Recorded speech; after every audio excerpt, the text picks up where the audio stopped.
आधी हकीकत आधा फसाना। देश में महादेव के एक से बढ़कर एक धाम है जिनसे जुड़े चमत्कार के दावे आज भी लोगों को चौंका देते हैं। लेकिन आज हम एक नहीं, दो मंदिरों की कहानी आपके सामने लाए हैं। ये कहानी है गुजरात के दो शिवधाम की, जिनके बीच कई किलोमीटर का फासला है, लेकिन दोनों से चमत्कार का एक ही दावा जुड़ता है। कहते हैं कि वो धाम अदृश्य हो जाते हैं, मतलब अचानक आंखों के सामने से गायब हो जाते हैं। अभी देखा तो सामने मंदिर है, कुछ देर बाद देखा तो वो गायब है। कोई जुगाड़ नहीं, कोई जादू नहीं, और दोनों ही धाम कुछ देर बाद फिर से प्रकट भी हो जाते हैं। इस दावे को जो भी सुनता है यही कहता है कि ये कैसे हो सकता है। हमारे मुंह से भी यही निकला। तो दावा करने वालों ने कहा कि आपके नहीं मानने से कुछ नहीं होता, चमत्कार सदियों से होता चला रहा है। आइए आप भी देख लीजिए। सफर से ज्यादा कठिन था उस मंजिल तक पहुंचना जहां महादेव के उस अदृश्य धाम के होने का दावा किया जाता है। हमें गुजरात में भावनगर के कोलियाक तट से करीब 3 किलोमीटर अंदर खंबात की खाड़ी में जाना था। कहते हैं वो धाम महाभारत के समय का है, जिसकी स्थापना महादेव के परम भक्त पांडवों ने की थी। ये कहानी वहां से शुरू होती है जहां से महाभारत युद्ध खत्म होता है। कहते हैं युद्ध में कौरवों को हरा देने के बाद भी पांडव शांत नहीं हुए। उन्हें अपने सगे संबंधियों की हत्या का पाप लगने का खौफ सताता रहता था। पाप के बोझ से छुटकारा पाने के लिए पांडव श्री कृष्ण से मिले। श्री कृष्ण ने उन्हें एक काली गाय और एक काला झंडा देते हुए कहा कि जिस जगह ये दोनों सफेद हो जाएं, वहां पर पांडव महादेव की तपस्या करें। ऐसा करने से उन्हें पाप से मुक्ति मिल जाएगी। पांडव ध्वज और गाय को लेकर घूमते घूमते समुद्र के किनारे पहुंच गए। वहां पर ध्वज और गाय अपने आप सफेद हो गए। कहते हैं उसी जगह पर पांडवों ने शिव की कड़ी तपस्या की और अपने सगे संबंधियों की हत्या के कलंक। बताया जाता है कि 5000 साल से भी पहले भावनगर के इसी तट पर पांडवों ने महादेव की आराधना की थी। हमने बहुत नजरें घुमाई, लेकिन कोई धाम नजर नहीं आया। समुद्र किनारे लोगों की भीड़ थी, भक्त लगातार आ रहे थे। दूर समुद्र में एक खंबे पर ध्वज लहराता भी दिख रहा था, लेकिन कोई मंदिर नहीं दिखा। हमने वहां कुछ लोगों से बात की, फिर जो मालूम चला वो हैरान कर देने वाला था। लोगों ने बताया कि अभी जहां ध्वज लहराता नजर आ रहा है, दरअसल धाम वहीं पर है। समुद्र में पूरी तरह डूबने की वजह से वो नजर नहीं आ रहा। लोगों ने बताया कि हाई टाइड की वजह से दिन में 2 बार ये मंदिर आंखों से ओझल रहता है। देखिए, समुद्र के जो टाइड्स होते हैं, जो पानी के आने जाने का सिलसिला होता है, ज्वार भाटा होता है, वो डिपेंड करता है चांद पर, लूनर साइकिल के ऊपर डिपेंड करता है। और जिस जिस तरह से चांद का वैक्सिंग और वेनिंग होता है, उसी हिसाब से पानी का ज्वार, पानी कितना अंदर तक आएगा, वो सारी चीज़ें डिसाइड होती हैं। अभी यहाँ पर आप देखिए कि ये अब यहाँ इस वक्त हाई टाइड है। हाई टाइड में भी पानी बहुत ऊपर तक नहीं आया है, लेकिन अगर आप मेरे पीछे देख रहे होंगे तो वो जो पिलर है जो उस मंदिर पे बना हुआ उस जगह पर, वो आपको दिखाई दे रहा होगा। और अगर आप ऊपर से गिनना शुरू करेंगे तो 5 सर्कल्स आपको दिखाई देंगे। एक वाइट है, रेड है, फिर वाइट है, फिर रेड है और फिर वाइट है। ये 5 आपको सर्कल्स दिखाई देंगे वाइट और रेड के। और उसके बाद पानी है, मतलब पानी वहाँ तक पहुँचा है जहाँ तक 5 सर्कल्स फॉर्म हो रहे हैं।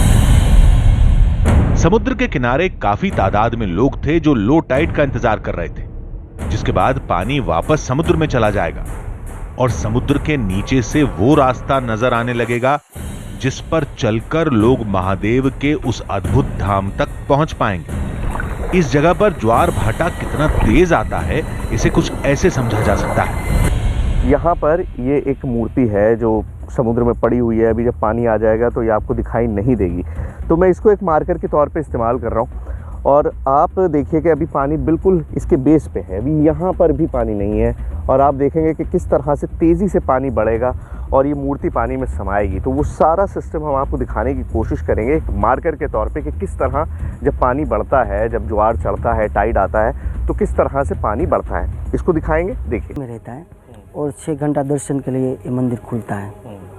ये उसका टाइम चंद्र के अनुसार होता है।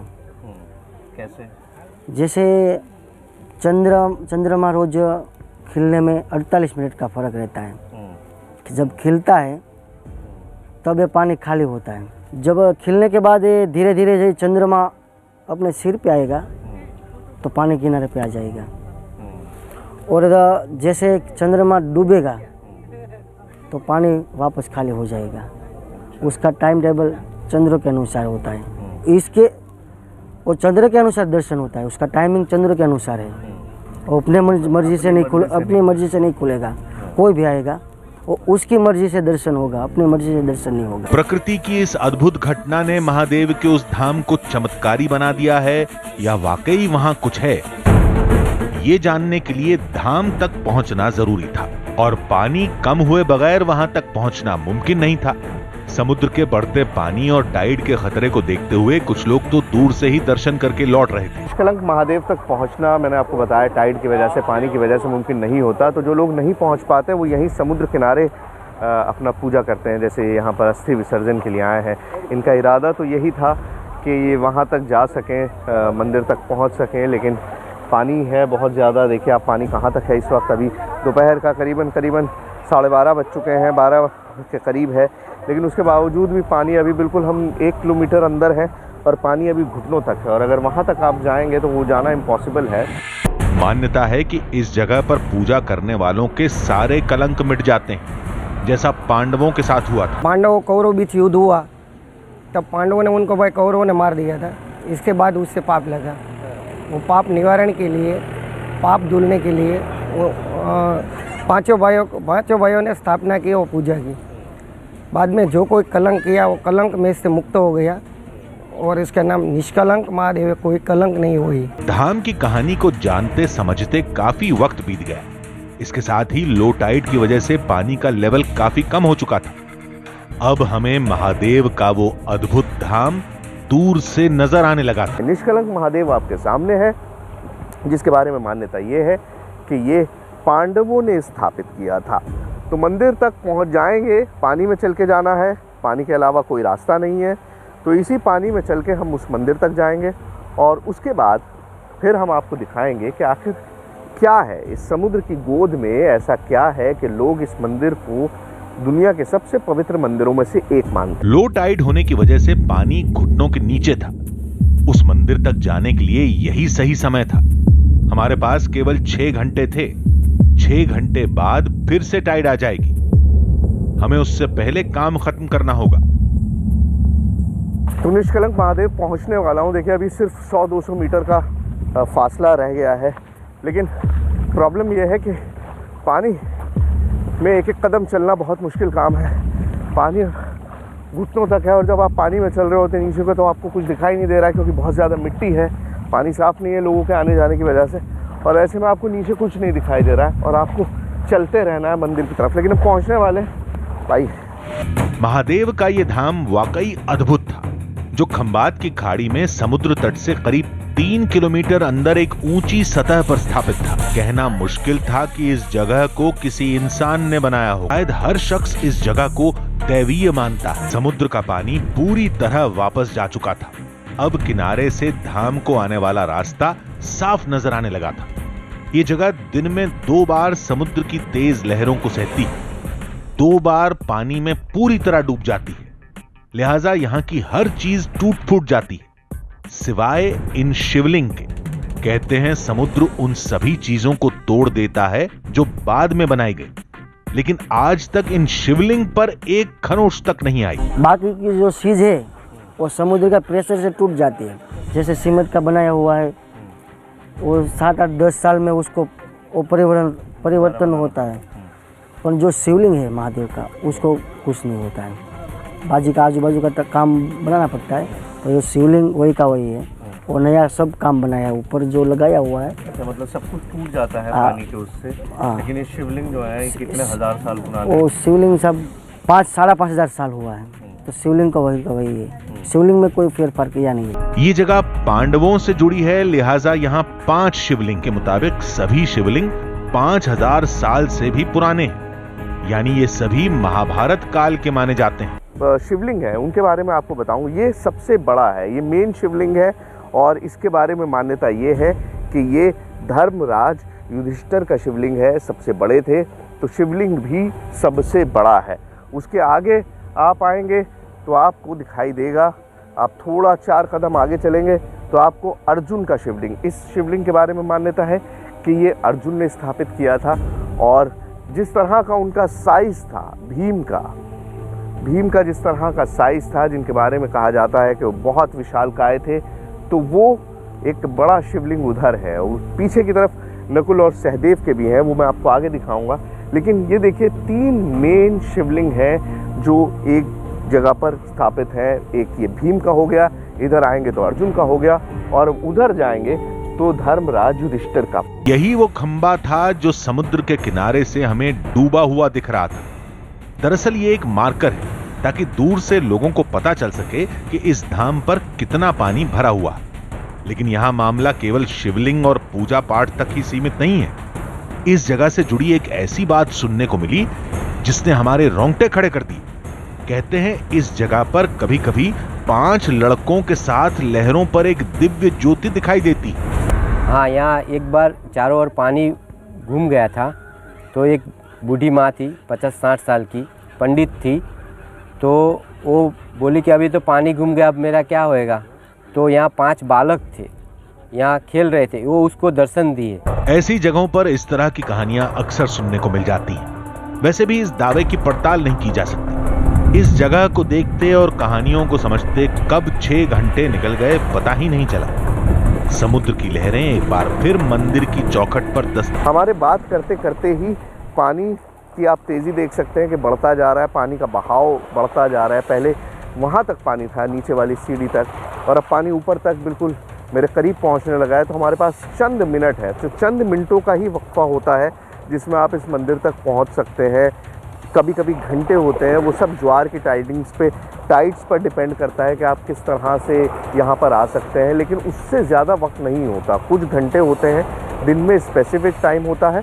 और अब पानी बढ़ता जा रहा है और हमको भी अब यहाँ से चलने का वक्त आ गया है। अब हर पल टाइड का खतरा बढ़ता जा रहा था। लोगों ने लौटना शुरू कर दिया, लेकिन हमें सामान को समेटने में देर हो गई, जिसका खमियाजा भी हमें भुगतना पड़ा। जब हम लौटने के लिए समुद्र में उतरे तो पानी घुटनों तक आ चुका था। कदम के साथ जो है पानी बढ़ता जा रहा है। आप देखिए, जब हम आए थे तो पानी कहाँ तक था, और अब इस वक्त देखिए पानी कहाँ तक पहुँच चुका है। और ऐसे में जहाँ आपको नीचे कुछ नहीं दिखाई दे रहा हो, पानी में चलना बेहद ख़तरनाक काम है। और हमें यहाँ शूट करने में थोड़ी सी देर हुई, और पंडित जी बार बार ये कह रहे थे कि चलिए चलिए वक्त हो गया है। वो खुद बहुत आगे निकल गए, इसीलिए आगे जाते जा रहे हैं। हमसे बहुत बड़ी गलती हुई, बहुत बड़ी चूक हुई, हमको उनकी बात माननी चाहिए थी। और अब देखिए वापस जाते समय पानी कहाँ तक आ चुका है। हर कदम जो है वो मुश्किल होता जा रहा है, और बार बार वो इशारा कर रहे हैं कि जल्दी आओ जल्दी आओ, क्योंकि पानी और ऊपर तक बढ़ता जा रहा है। अभी मेरे घुटनों तक था पानी, और अब देखिए कहाँ तक पहुँच चुका है। अब इस वक्त कुछ भी कहना बहुत ख़तरनाक है। इक्विपमेंट्स भी है, और वहाँ तक पहुँचने में भी फिर 10 मिनट का वक्त लगेगा कम से कम। और ऐसे में पानी अगर और ऊपर आ गया तो बहुत ख़तरनाक होगा। चलिए चलिए चलिए प्लीज। जैसे तैसे हम किनारे पहुंच गए, लेकिन हमारे सवालों के जवाब अभी तक नहीं मिले थे, जिनके लिए अब हमें समुद्र के दूसरे तट पर स्थापित महादेव के दूसरे धाम की ओर बढ़ना था। बड़ा सवाल यह है कि जो चमत्कार की बात होती है, जो लोगों को यहाँ पर पांडव दिखाई देते हैं, जो समुद्र के बीचों बीच एक और मंदिर होने की बात कही जाती है, उसमें कितनी हकीकत है, कितनी सच्चाई है, ये कहना मुश्किल है। लेकिन जो बात साइंटिफिकली प्रूवन है, जो बात हमारे सामने है, वो ये कि इसी मंदिर के सामने एक और मंदिर है जहाँ पर इसी तरह की लीला है। आखिर क्यों गुजरात के इस जगह पर 2 मंदिर बनाए गए? एक पांडवों ने बनाया था, निष्कलंक महादेव, तो वो मंदिर स्तंभेश्वर महादेव किसने बनाया है? यही जानने के लिए अब हम चलेंगे इस समुद्र की दूसरी तरफ। आधी हकीकत आधा फसाना। दूसरे धाम की कहानी तो और भी ज्यादा हैरान कर देने वाली निकली। उस शिवालय से जुड़ी ऐसी कई बातें हैं जिन पर विश्वास करना मुश्किल है। पहली बात यह कि वो धाम दिन में सैकड़ों लोगों के सामने कहीं अदृश्य हो जाता है। दूसरा, उस मंदिर का जिक्र कई पुराणों में है। कहते हैं स्कंद पुराण और शिव पुराण में जैसा लिखा है वो मंदिर हूबहू वैसा ही है। वही शिवलिंग, वही बनावट, वही जगह। लोगों ने कहा वहां गए बगैर धाम के चमत्कार को नहीं समझ सकते। कई सवाल थे, वो धाम कैसे गायब होता है? क्या वो बिल्कुल वैसा ही है जैसा ग्रंथों में लिखा गया है? ये जानने के लिए अब हमें भावनगर समुद्र तट के दूसरी तरफ भरूच के जंबूसर जाना था। निष्कलंक महादेव धाम एक बार फिर समुद्र के आगोश में समा चुका था। इसके बाद हमारा कारवां महादेव के दूसरे धाम की तरफ बढ़ चला, जो भावनगर के निष्कलंक महादेव से 10 नॉटिकल माइल्स की दूरी पर भरूच के जंबूसर में, यानी निष्कलंक महादेव के ठीक सामने समुद्र के दूसरे किनारे पर।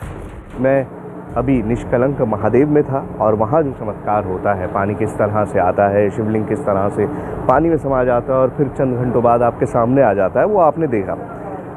मैंने आपको ये बताया था कि चमत्कार हम आपको एक नहीं 2 दिखाएंगे। 10 किलोमीटर का बीच में समुद्र है, एक तरफ निष्कलंक है और दूसरी तरफ है स्तंभेश्वर महादेव, और दोनों तरफ चमत्कार का एक ही सिलसिला, पानी में डूबे शिवलिंग जो अपने वक्त से अपने तरीके से दिखाई देते हैं, आपकी मर्जी से, आपके कहने से नहीं।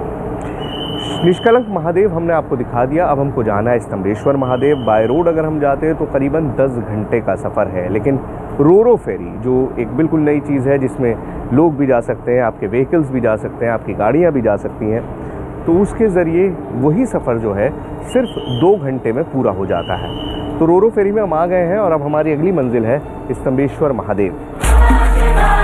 महादेव के उस धाम में हमें कई सवालों के जवाब तलाशने थे, लेकिन उससे पहले स्तंभेश्वर महादेव की कहानी को जानना, जो जुड़ी है शिवपुत्र कार्तिकेय से। पौराणिक कथाओं के मुताबिक कार्तिकेय बेहद शक्तिशाली थे, इसी वजह से देवराज इंद्र ने उन्हें अपनी सेना का सेनापति बना दिया था। कार्तिकेय ने ही ताड़कासुर राक्षस का वध किया था, जिसे ब्रह्मा जी से अमरत्व का वरदान मिला था। जब कार्तिकेय को मालूम चला कि ताड़कासुर एक शिव भक्त था, ये जानकर कार्तिकेय को बेहद दुख हुआ और उसी पश्चाताप में उन्होंने एक शिवधाम की स्थापना की थी। तो अब फेरी का सफ़र ख़त्म हो चुका है, ये समुद्री सफ़र हमारा समाप्त हो गया है और अब हम जा रहे हैं स्तंभेश्वर महादेव की तरफ। आइए। इन सारे सवालों का जवाब पाने के लिए हम लगातार धाम की तरफ बढ़ते जा रहे थे और चंद घंटों में हम वहां पहुंच भी गए। महादेव का ये धाम भी पहले धाम की तरह समुद्र के मुताबिक ये धाम इतना पवित्र है कि खुद समुद्र देवता शिवलिंग का जलाभिषेक करने चले आते। बता रहा है कि कुछ देर पहले ही यहाँ हाई टाइड आई थी। तो मेरे पीछे इस वक्त स्तंभेश्वर महादेव मंदिर है और जहाँ पर मैं खड़ा हूँ वो एक तरह से समुद्र तल है। अभी चंद घंटों पहले तक यहाँ पर इतना पानी था कि मैं अगर खड़ा होता तो भी पूरा का पूरा पानी में डूब गया होता, लेकिन इस वक्त यहाँ पानी नहीं है, पानी रिसीड कर चुका है, पीछे जा चुका है और ये यहाँ पर हर चंद घंटों बाद होता है। बड़ा सवाल यही है कि समुद्र के 15 किलोमीटर 20 किलोमीटर के वक्फे पर 2 शिवलिंग है, 2 इस तरह के आराध्य शिवलिंग है जहाँ पर इस तरह का चमत्कार होता है। और बड़ी बात यह है कि वहाँ पर भी 5 शिवलिंग हैं, यहाँ पर नज़र सिर्फ एक शिवलिंग आ रहा है, लेकिन मान्यता यही है कि 4 शिवलिंग आज भी समुद्र में कहीं पर है, उनकी खोज होनी बाकी है। तो बड़ा सवाल, जो सबसे बड़ा सवाल है इस कहानी से जुड़ा, वो ये कि इस तरह के 2 चमत्कारी जगह बिल्कुल आमने सामने, बीच में समुद्र, क्यों? यहाँ पर क्यों? यहाँ भी लोगों को पूजा पाठ के लिए ज्वार भाटे के हिसाब से चंद घंटे का तय समय ही मिलता है, बिल्कुल वैसे ही जैसे निष्कलंक महादेव में होता है।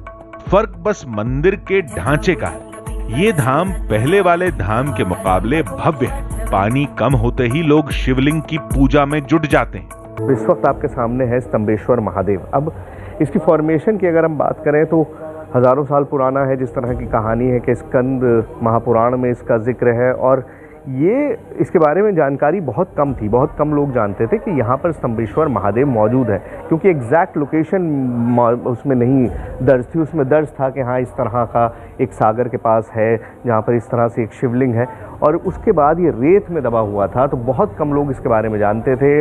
अभी मतलब 35-40 साल से इसके बारे में ज़्यादा जानकारी फैली है।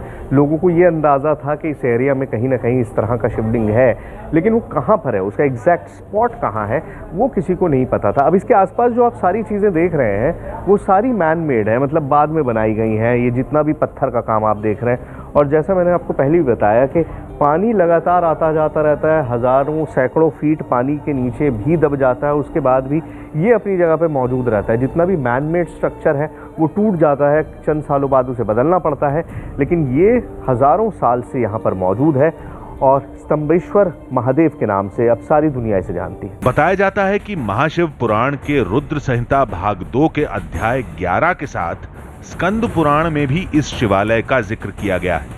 ये समझने से पहले इस धाम की लोकेशन को समझना बेहद जरूरी। मही सागर संगम गुप्त तीर्थ बोला जाता है। यहाँ से अरब सागर और यहाँ से मही नदी, ताप्ती, साबरमती और नर्मदा जी, 7 नदी इसमें भेगी है, मतलब यहाँ का मिलन होता है अरब सागर और मही सागर, तो इनका नाम पड़ गया है मही सागर संगम गुप्त तीर्थ।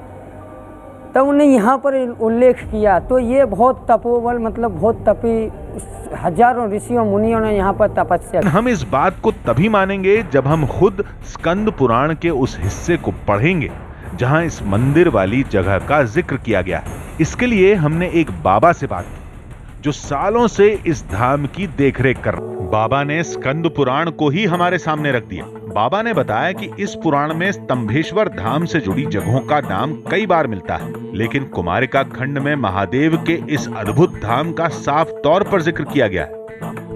पूर्ण सलिला मही नदी समुद्र में मिली हुई है, जहाँ मही और समुद्र का संगम होता है, वहाँ स्तंभ नाम का तीर्थ है, स्तंभेश्वर महादेव। अच्छा।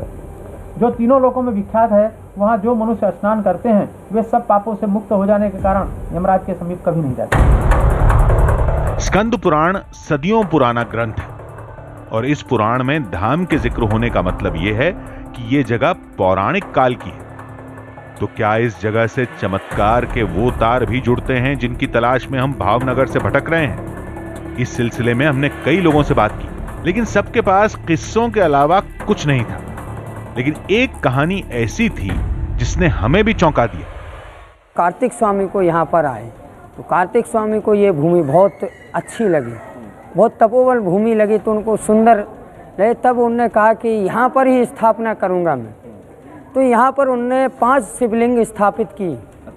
5 शिवलिंग, जिसमें से एक ये निकल चुके हैं स्तंभेश्वर महादेव। अभी 4 दरिया में अभी गुप्त है। स्कंद पुराण में लिखा हुआ है इसके भीतर बसा शिवा है। वहां भी 5 शिवलिंग, यहां भी 5 शिवलिंग। वहां भी एक धाम के समुद्र में डूबे होने की कहानी सुनने को मिली थी और यहां पर 4 शिवलिंग के डूबे होने की बात सामने आई। क्या इन दोनों बातों में कोई रिश्ता है? कहीं ऐसा तो नहीं कि दोनों धाम के चमत्कार उसी अदृश्य धाम से जुड़ते हैं जिसके समुद्र में डूबे होने की बात कही जाती है? अगर ऐसा है तो ये पता करना फिलहाल नामुमकिन है, क्योंकि इस गहरे समुद्र में एक मंदिर तलाशना हमारे बस की बात नहीं थी। इस बात में कोई शक नहीं कि निष्कलंक महादेव और स्तंभेश्वर महादेव, ये दोनों धाम अपनी प्राकृतिक खूबियों की वजह से अद्भुत हैं। कुछ कहानियां तो कुछ खूबियां, इन सब की वजह से लोग इस जगह को, इन मंदिरों को चमत्कारी मान लेते हैं। वैसे भी चमत्कार की कहानी भले ही फसाना हो, लेकिन इन शिवालयों में लोगों की गहरी आस्था है और ये आस्था आधी हकीकत आधा फसाना। वो भगवान शिव के बहुत बड़े भक्त थे। उन्होंने महामृत्युंजय मंत्र की रचना की थी, जिनकी वजह से एक बार काल को भी महाकाल से मात मिली थी।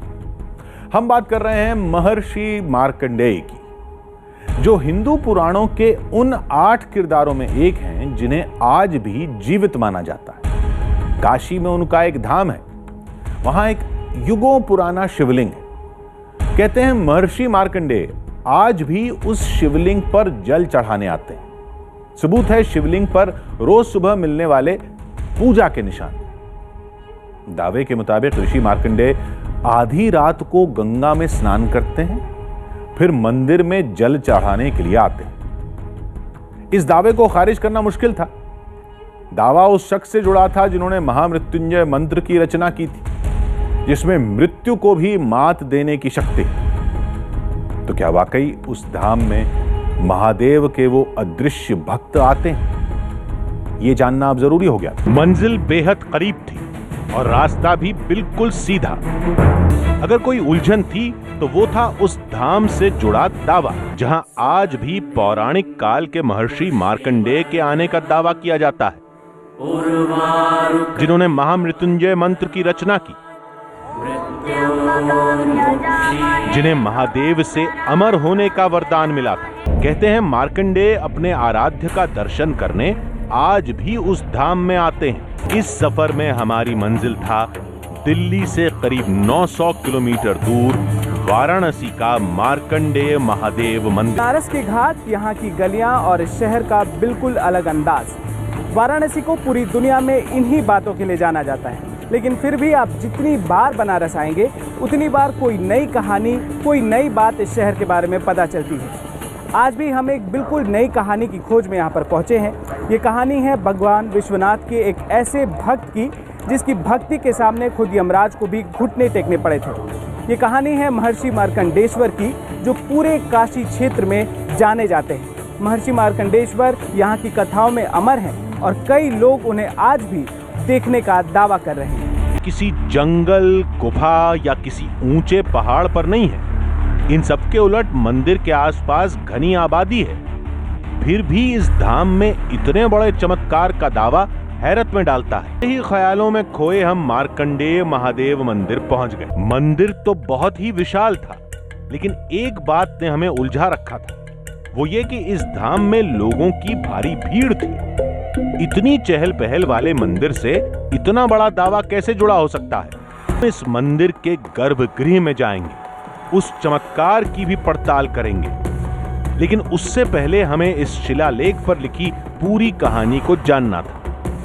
ये यमराज को हराने का क्या मामला था, और सबसे बड़ी बात, इस धाम का महर्षि मार्कंडेय से क्या नाता है? मृकंडु पुत्र मार्कंडेय, ब्रह्मा के पुत्र भृगु, भृगु के पुत्र मृकंडु, मृकंडु के पुत्र मार्कंडेय। और इनको कोई संतान नहीं था मृकंडु ऋषि को, तो उन्होंने बहुत तप किया। महाभारत में इनका 84 अध्याय में वर्णन है, हरिवंश पुराण में वर्णन है, मार्कंडेय पुराण में वर्णन है, भागवत में वर्णन है, स्कंद पुराण में वर्णन है, नरसिंह पुराण में वर्णन है, कई पुराणों में इनका वर्णन है, इसलिए यह स्थान यही है। पूरी कहानी जानने के बाद हमने गर्भगृह का रुख किया। गर्भगृह में एक अद्भुत शिवलिंग था। उसके करीब ही शिवलिंग की आकृति जैसी एक और शिला थी। अब एक गर्भगृह में दो शिवलिंग का क्या राज है, ये समझ में नहीं आ रहा था। मार्कंडेय ऋषि वही मूर्ति है जो प्राचीन द्वापर से पहले की है। द्वापर युग में, द्वापर और कलयुग के संधि में महाभारत हुआ है, उसके पहले की यह मूर्ति जो है पार्थलिंग है, वही मार्कंडेय जी ने पूजा है। और जन्म स्थान इनका तो दक्षिण भारत में हरपुर गांव है, लेकिन अमृत प्राप्त स्थान जो कि यह स्थान है। पुजारी ने हमें बताया कि ये महर्षि की प्रतिमूर्ति है। यहाँ की मान्यता के मुताबिक यहाँ पहले मार्कंडेय की पूजा होती है, फिर शिवलिंग पर जल चढ़ाया जाता है। इस दावे की पड़ताल के लिए आज हमें रात भर इस धाम में रहना था। शाम ढलने में चंद घंटे ही शेष थे, तभी चमत्कार की इस कहानी के दूसरे सिरे का पता चला, जिसकी डोर पास के गंगा गोमती संगम से जुड़ती है। अभी तक कोई नहीं देखा है कि कौन आता है, लेकिन सभी लोग पहले से ही बता रहे हैं कि मार्कंडेय जी यहाँ आते हैं, गंगा और गोमती संगम है, वहाँ से स्नान करके जल लेकर आते हैं, चढ़ाते हैं। लोगों के मुताबिक वो काम आज भी बदस्तूर जारी है, क्योंकि कई बार रात के सन्नाटे में इस जगह पर किसी साए को मंडराते देखा गया है। मान्यता यह है कि जो महर्षि मार्कंडेश्वर थे, उन्होंने यहाँ पे काफ़ी समय तक, कई वर्षों तक यहाँ पे तपस्या की थी। और आज भी जब दावा किया जाता है कि वो अमर हैं, तो ये भी कहा जाता है कि इसी संगम पर कई बार किसी ने उन्हें स्नान करते देखा है ब्रह्म मुहूर्त में। कई बार ऐसा नज़र आया है कि कोई यहाँ पर स्नान करता है और मंदिर की ओर जाता है। करीब 5 किलोमीटर यहाँ से मंदिर की दूरी है। चमत्कार के दावे और सवालों के जाल में हम उलझ चुके थे। देवधाम में शयन आरती की तैयारी शुरू हो गई, जिसके बाद गर्भगृह रात भर के लिए बंद हो जाएगा। उससे पहले हमें पड़ताल की पूरी तैयारी करनी थी। शयन आरती के बाद गर्भगृह में जाने की इजाजत नहीं मिली, लिहाजा हमने वहां अपने गोप्रो कैमरों को लगाने का फैसला किया। गर्भगृह में सफाई का काम अंतिम दौर में था। सबसे पहले हमने पुजारी से यहाँ कैमरे लगाने की इजाजत मांगी। पंडित जी, यदि हम लोग आपसे इजाज़त ले कि इस मंदिर में हम गर्भगृह के अंदर कैमरा लगाएं मार्कंडेय जी के सामने, यहाँ पर देखें कि क्या रात भर होता है, तो क्या आप इस बात की इजाज़त हमें देंगे? एकदम आपको हम इजाज़त दे रहे हैं, लेकिन आरती होने के बाद इसमें मंदिर में आप लोग को मतलब घुसना वर्जित है, आप आ नहीं सकते हैं। श्रृंगार बनेगा तब भी नहीं आ सकते हैं, अभी आ सकते हैं, लेकिन आरती और श्रृंगार के समय के बाद इसमें कोई नहीं आएगा। फिर उसके बाद सज्जा लगने के बाद मंदिर बंद हो जाता है। पुजारी ने कहा कि शयन आरती से पहले ही हमें गर्भगृह में कैमरा लगाना होगा। फिर हम अपने काम में जुट गए। इस कैमरा को हम यहाँ माउंट करने जा रहे हैं। यहाँ पे काफ़ी टाइटली इसे बांधेंगे ताकि कोई भी छोटी बड़ी हलचल होती हो तो इससे कैमरे को कोई नुकसान नहीं पहुँचे, और सबसे बड़ी बात कि जो तमाम तस्वीरें हैं वो कैद हो, वो हम आपको दिखा सकें। गर्भगृह से बाहर निकल हमने चेक किया, नेटवर्क ठीक था और अंदर के कैमरे की सारी रिकॉर्डिंग बाहर मोबाइल में दिख रही थी। अब बारी थी दूसरे कैमरे को लगाने की, जिसके लिए हमने वो रास्ता चुना जो गंगा गोमती संगम से धाम की तरफ आता है। तो लेन आप देख रहे हैं मंदिर के पास, जो ये गंगा गोमती का संगम है, वहाँ से ये मंदिर की तरफ रास्ता आता है। यहाँ पर कोई नहीं होता और इसके बाद मंदिर का दरवाज़ा है। तो हमारी नज़र इस रास्ते पर भी है, यहाँ पर भी हम देखना चाहते हैं कि क्या कोई हलचल होती है। यदि कोई भी हलचल यहाँ पर होगी तो वो भी हम आपको दिखाएंगे। इसी वजह से एक कैमरा हमने यहाँ पर भी लगाया है और बार बार हम आकर के देख रहे हैं कि यहाँ पे कुछ हो रहा है या नहीं, कोई हलचल हो रही है या नहीं, वो हम देखने की कोशिश कर रहे हैं। पहला कैमरा गर्भगृह में लगा था, दूसरा संगम तट से धाम आने वाले रास्ते पर, और तीसरा हमारे साथ मंदिर के हर कोने की तस्वीरों को कैद कर रहा था। थोड़ी देर बाद शयन आरती का समय हो गया। तो गर्भगृह के कपाट को बंद करने का समय करीब था। उससे पहले हमने यहाँ के हर कोने को गौर से देखा। दावा था कि सुबह यहाँ पूजा के निशान मिलेंगे, चावल के दाने और बेलपत्र पड़े रहेंगे। कुछ देर बाद गर्भगृह को बंद कर दिया गया, लेकिन यह देखकर हमें हैरत हुई कि दरवाजे पर ताला नहीं लगाया गया था। इस मंदिर परिसर में रात के वक्त लोग हमेशा मौजूद रहते हैं। ऐसे में कोई भी गर्भगृह में जाता तो जरूर नजर आता। तो फिर आज तक किसी ने महादेव के उस रहस्यमय भक्त को क्यों नहीं देखा? लेकिन हमने तय कर लिया था कि आज इस रहस्य से पर्दा उठाकर ही रहेंगे। हमने गर्भगृह के कैमरे की रिकॉर्डिंग फिर से चेक की। वहां सब कुछ पहले जैसा ही था। इस मंदिर के चमत्कार के जो दावे हैं उसकी पड़ताल में हम कोई कोर कसर नहीं छोड़ रहे हैं। कहानी का कोई भी सिरा हम छोड़ना नहीं चाहते हैं, और यही वजह है कि हमने एक कैमरा गर्भगृह के अंदर लगाया है, एक कैमरा हमने बाहर लगाया है जो लेन है मंदिर में आने जाने का, और हम खुद इस जगह पर बैठकर काफ़ी देर से पहरेदारी कर रहे हैं, लेकिन हमें कोई हलचल महसूस इस पैसेज में नहीं हुई है। अंदर में जो लोग थे और मंदिर में अभी भी हैं वो लोग अब सोए हुए हैं, लेकिन अब सुबह के 3 बजे के आसपास का जो वक्त है, जो ब्रह्म मुहूर्त का वक्त है, यही वो समय है जब कहा जाता है कि महर्षि मार्कंडेय यहाँ पे जो गंगा और गोमती का संगम है, जो मंदिर से कुछ ही दूरी पर है, वहाँ पर स्नान करते हैं और उसके बाद मंदिर में पूजा करने के लिए आते हैं। तो हमने सोचा कि उस सिरे को भी क्यों छोड़ा जाए, क्यों ना हम वहाँ जाकर तहकीकात करें, वहाँ जाकर के देखें कि वहाँ पे कोई हलचल हमें दिखाई पड़ती है या नहीं। क्योंकि मंदिर में तो ऑलरेडी हमारे कैमरे लगे हुए हैं जो सारी तस्वीरों को कैद कर रहे हैं। तो अब हम वहाँ चलते हैं और आप भी हमारे साथ चलिए और देखते हैं कि गंगा और गोमती के उस संगम पर कुछ हलचल, कोई हलचल वहाँ हो रही है या नहीं। महादेव के उस अदृश्य भक्त के चमत्कार की कहानी गंगा गोमती संगम से भी जुड़ती है, लिहाजा वहां जाना भी जरूरी था। वैसे भी हमारी गैर मौजूदगी में कोई गर्भगृह में जाता है तो उसकी तस्वीर 2-2 कैमरों में कैद हो जाएगी। रात के वक्त नदी किनारे जाना खतरनाक हो सकता है, लेकिन पड़ताल के लिए ये खतरा उठाना जरूरी था। अभी तक हमें कुछ भी नज़र नहीं आया है। जिस जगह पर मैं खड़ा हूँ इससे थोड़ी दूर आगे जैसे जो घाट शुरू होता है तो गंगा गोमती का संगम का घाट यही है जहाँ पे कोई नहाता है, ऐसा कहा जाता है। वहाँ तक हमने देखा, वहाँ पे कुछ भी नहीं है, कुछ भी आपको दिखाने लायक नहीं है।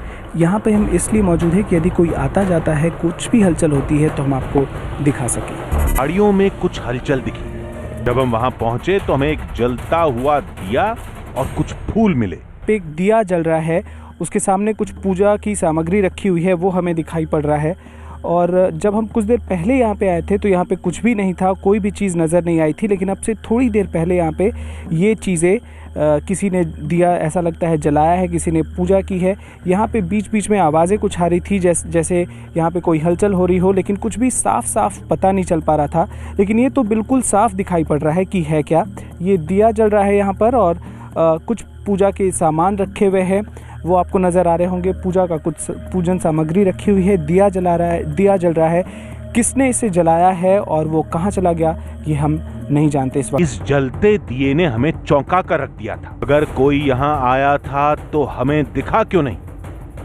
और मंदिर खुलने का समय हो गया। मंदिर में ज्यादातर लोग जग चुके थे। सब लोगों की तरह हमें भी अब गर्भगृह के खुलने का इंतजार था।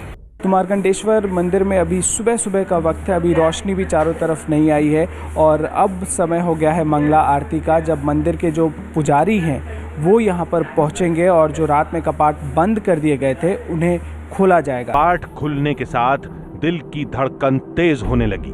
गर्भगृह खुलते ही सबसे पहले हमारी निगाह मार्कंडेय की उस मूर्ति पर गई जहां हमने अपना कैमरा लगा रखा था। वहां पूजा का एक भी निशान नहीं मिला। सब कुछ वैसा ही था जैसा हमने रात में छोड़ा था। अभी हम किसी नतीजे पर पहुंचते तभी पुजारी की आवाज ने चौंका दिया, जिनका इशारा शिवलिंग की तरफ था। हमने देखा कि शिवलिंग के पास बेलपत्र, फूल और चावल के कुछ दाने पड़े थे, जो पिछली रात बिल्कुल नहीं थे। हमें अच्छी तरह याद है। गर्भगृह बंद करते समय इस जगह पर कुछ नहीं था, बिल्कुल साफ था और सुबह इसी जगह पर पूजा के निशान मिले। अब इसे क्या कहा जाए? पुजारी के मुताबिक तो ये वही चमत्कार है जिसका दावा किया जाता है। यहाँ पर ये जो फूल और बेलपत्र नज़र आ रहे हैं, यहाँ पर मंदिर में भगवान शिव के इस शिवलिंग के सामने ये कल रात में नहीं थे, लेकिन आज यहाँ पर है। पंडित जी, कैमरे से और तस्वीरें साफ होंगी, लेकिन यहाँ पर ये निशान थे नहीं, क्या इसका मतलब है? ये भगवान भोलेनाथ का मंदिर है और इनकी चमत्कार तो अद्भुत रही है। हम लोग इतने ज्ञाता नहीं ये कुछ इनके बारे में बता पाए। जो देव में देव महादेव कहे जाते हैं, उनके बारे में हम लोग क्या कर सकते हैं। इस धाम में सबसे पहले पूजा महर्षि मार्कंडेय की होती है। ये सोचकर हमने गोप्रो कैमरा मार्कंडेय की शिला पर लगाया था, लेकिन सुबह पूजा के निशान यहां न मिलकर शिवलिंग पर मिले, जिसके बारे में हमने सोचा भी नहीं था। मार्कंडेय जी, जहां पर हमारा गोप्रो कैमरा था, वहां पर कोई निशान नहीं है, वो बिल्कुल अनटच्ड है, जैसा था बिल्कुल वैसा ही नजर आ रहा है। गंगा गोमती संगम पर जो जलता दिया मिला था, उसे किसी ग्रामीण की पूजा बताकर खारिज किया जा सकता है, लेकिन गर्भगृह में जो दिखा उसे नकारना मुश्किल था। हमने मंदिर में लगे दोनों कैमरों की रिकॉर्डिंग देखी, उनमें भी किसी इंसान या साए की तस्वीर नहीं मिली। फिर सुबह शिवलिंग पर बेलपत्र और फूल किसने चढ़ाए, इस सवाल का जवाब फिलहाल हमारे पास नहीं था। धाम में हमें जो नजर आया हूबहू वो हमने आपके सामने रख दिया। अब इसे चमत्कार माने या कोई इत्तेफाक, ये हम आप पर छोड़ दें। कुछ कहानियां ऐसे मोड़ पर खत्म होती हैं जहां हकीकत और फसाने में फर्क मुश्किल हो जाता है। आज की आधुनिक सोच कहती है चमत्कार जैसी कोई चीज नहीं होती, लेकिन पौराणिक ग्रंथ कहते हैं जो घटनाएं इंसानी सोच और समझ से परे हैं वही चमत्कार है। अब आप क्या मानते हैं, ये फैसला आपको करना है। तो अगले हफ्ते फिर मिलेंगे एक नई कहानी के साथ, जिसमें थोड़ा सच होगा, थोड़ा बहाना, आधी हकीकत, आधा फसाना।